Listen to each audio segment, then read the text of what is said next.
Alright, good morning all. So we're continuing with Surah 92, right?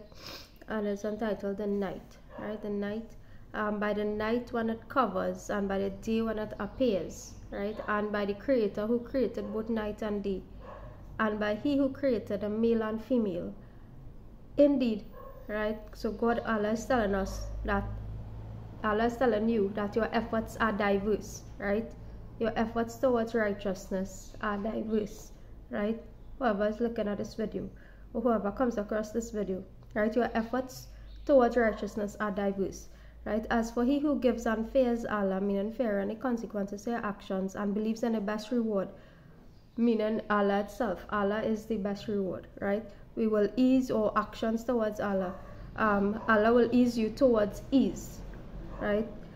So the book says, book basically, the message of the book is to avoid or to refrain from withholding, right? You have wealth, you have certain things, refrain from withholding, right?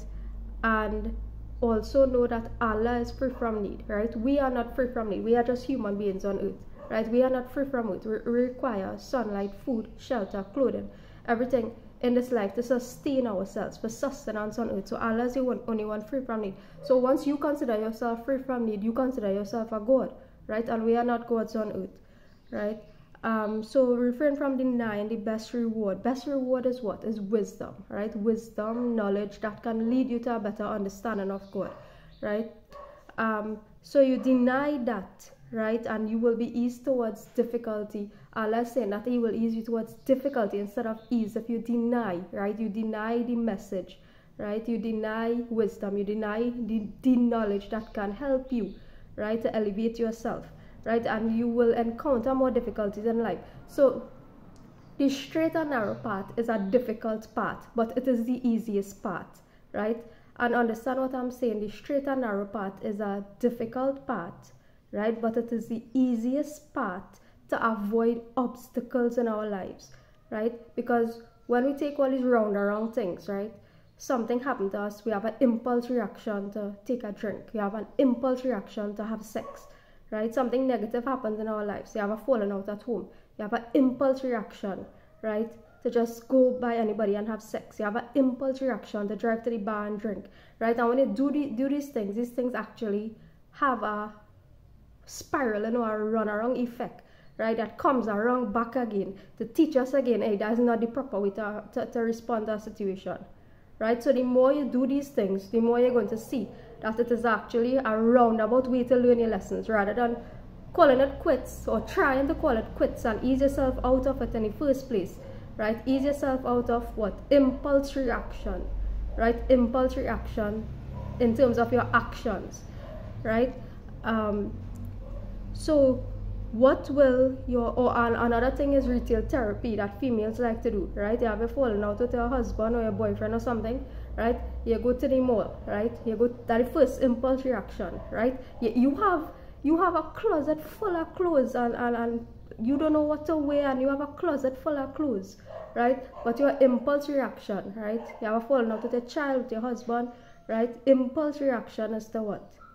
Credit card, bank card, and you just spend on yourself, right? And you don't need it, and you don't even want it. When you come home, you say, hey, I don't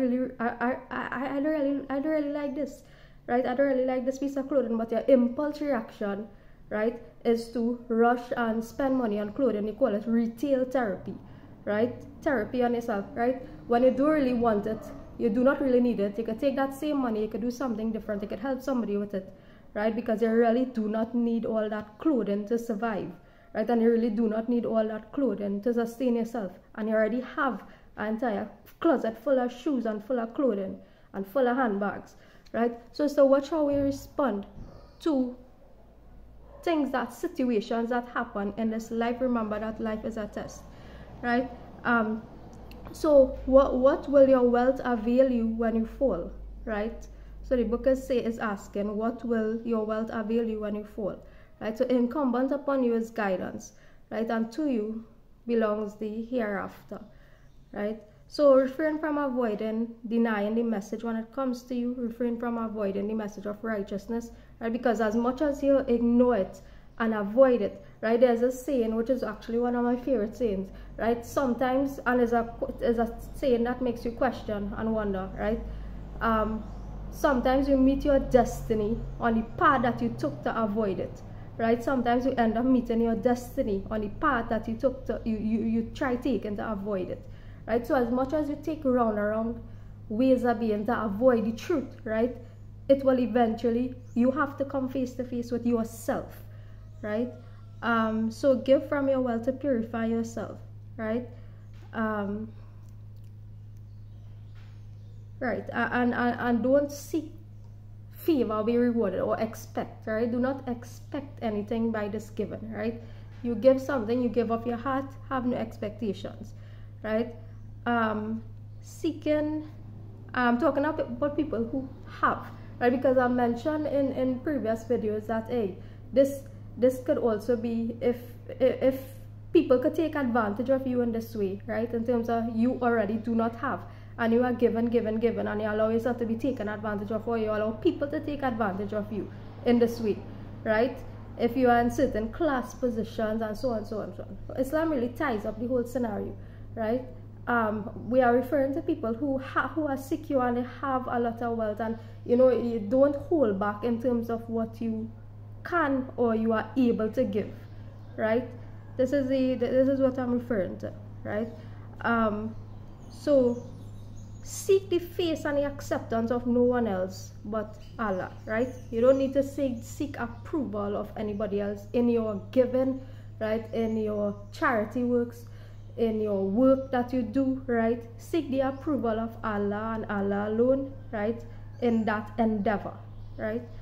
And you are going to be content, right? Meaning satisfied, content in whatever your life purpose directed by Allah is, right? So there's the end of the message on the Surah 92, and God's will we move on to 93 tomorrow.